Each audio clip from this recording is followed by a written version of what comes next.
Thomas മാഷ്, ഇതിപ്പോൾ ഒരു ഫേസ്ബുക്ക് പോസ്റ്റ് ഉണ്ടല്ലോ രമേശ് ചെന്നിത്തലയുമായി ബന്ധപ്പെട്ട്, എന്താ സംഭവം? കോൺഗ്രസിൻ്റെ മനസ്സാണ് വരുന്നത്.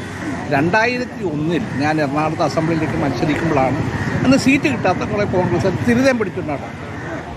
എനിക്കതൊരു വലിയ പ്രശ്നമാണെന്ന് തോന്നുന്നത്. പിന്നെ നടന്ന 5 തിരഞ്ഞെടുപ്പിൽ ഞാൻ വലിയ ഭൂരിപക്ഷം ജയിച്ചതാണ്.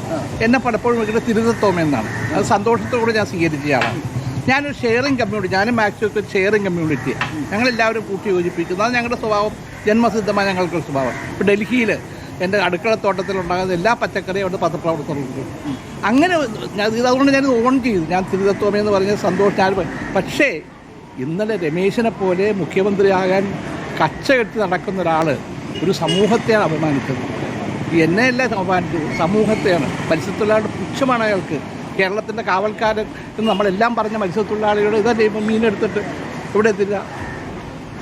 ഇയാൾ മത്സ്യത്തൊഴിലാളി ക്ഷമ പറയണം മുന്നോട്ട് പോകണം. അല്ലല്ലോ, ഒരു കമ്മ്യൂണിറ്റി അല്ലേ. എന്നെ എന്തോന്ന് ആക്ഷേപിക്കാം? ഞാനിത് അക്സെപ്റ്റ് ചെയ്ത ആളും ചെയ്യും. 25 വർഷമായി തിരുവത്തോമയായിട്ടാണ് ഞാൻ നടക്കുന്നത്. ഒരിക്കലും ഞാൻ ഇതിന് പറഞ്ഞിട്ടില്ല. അതല്ല, അത് കണ്ടാൽ മതിയല്ലോ. ഒന്ന് ആ ക്ലിപ്പിംഗ് ഒന്ന് കണ്ടു നോക്ക്. അവരെല്ലാം കൂടെ പൊട്ടിച്ചിരിച്ച് ഒരു അപമാനിക്കുന്ന രീതിയിൽ. ആ അപമാനം എന്നെയല്ല അപമാനിച്ചത്, ആ പൊട്ടിച്ചിരുന്ന് കണ്ടേ. രമേശിൻ്റെയും കൂടെ നിൽക്കുന്ന അവരുടെ പേര് പറയുന്നില്ല, ശരി, ഞാൻ അങ്ങനെ പറയാത്തതുകൊണ്ട്. അവരുടെയൊക്കെ എന്തായിരുന്നു ഒരു ചിരി, അട്ടഹാസം. ആർക്കെതിരായിട്ടാണ് അട്ടഹാസം? എനിക്കെതിരായിട്ടാണോ? അല്ലല്ലോ. അതായത് മത്സ്യവിഭവങ്ങളാണ് കേരളത്തിൻ്റെ തീരത്തെ മാത്രമല്ല കേരളത്തെ തന്നെ പിടിച്ചു നിർത്തുന്നത്. അത്തരത്തിലൊരു മത്സ്യവിഭവത്തെ ചൂണ്ടിക്കാണിച്ച് ഒരു രാഷ്ട്രീയ പ്രതിയോഗിയെ ആക്രമിച്ചത് ശരിയായില്ല എന്നുള്ളതാണ്. അത് മാത്രമല്ല, മത്സ്യത്തൊഴിലാളികളെ അപമാനിച്ചത് എങ്ങനെ അപമാനിക്കാൻ കഴിയും? എവിടെ തിരുതാ എന്ന് ചോദിച്ചാൽ അർത്ഥം എന്താ? ആ പൊട്ടിച്ചിരിയും. ആർക്കെതിരായിട്ടാണ്? ആ വിഭാഗത്തിനെതിരായിട്ടല്ലേ. ആ വിഭാഗത്തിൻ്റെ വികാരങ്ങൾ മനസ്സിലാക്കണ്ടേ. ഒരു സെൻസിറ്റീവ് കമ്മ്യൂണിറ്റിയാണത്. ഇപ്പോൾ എനിക്കോ മാക്സിക്കോ ഞങ്ങൾ മത്സ്യത്തൊഴിലാളികളാണ്, ലത്തീൻകാരാണെന്ന് പറയുന്നത് ഒരു കുഴപ്പമില്ല. ഞങ്ങൾക്ക് ആ കമ്മ്യൂണിറ്റി ആണ് ജീവിച്ചത്, ആ വളർന്നത്, ഞങ്ങളാക്കിയത് ആ കമ്മ്യൂണിറ്റിയാണ്. മാക്സി ആണെങ്കിൽ ഞങ്ങളൊന്നും വലിയ പ്രമുഖന്മാരായി ജനിച്ചു വന്നതല്ലോ, സാധാരണ വീടുകളിൽ വളർന്നവരല്ലേ.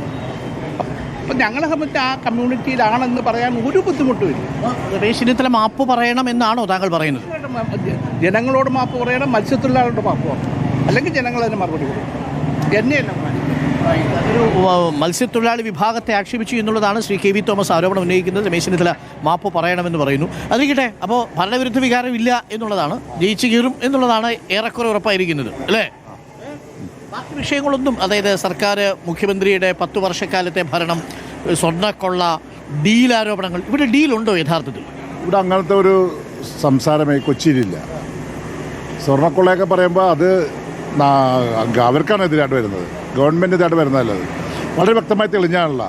സ്വർണ്ണക്കൊള്ളയെ പറഞ്ഞാൽ ആദ്യം നമുക്കതിലൊരു പാട്ട് പാടി, അയ്യപ്പൻ്റെ പാട്ടൊക്കെ പാടി ഇതൊക്കെ ചെയ്തെങ്കിലും പിന്നീട് കോടതി വിധികളൊക്കെ വന്നുകൊണ്ടിരിക്കുമ്പോൾ, ഓരോ ഇത് വന്നുകൊണ്ടിരിക്കുമ്പോൾ അവർക്കെതിരെ വരികയാണത്.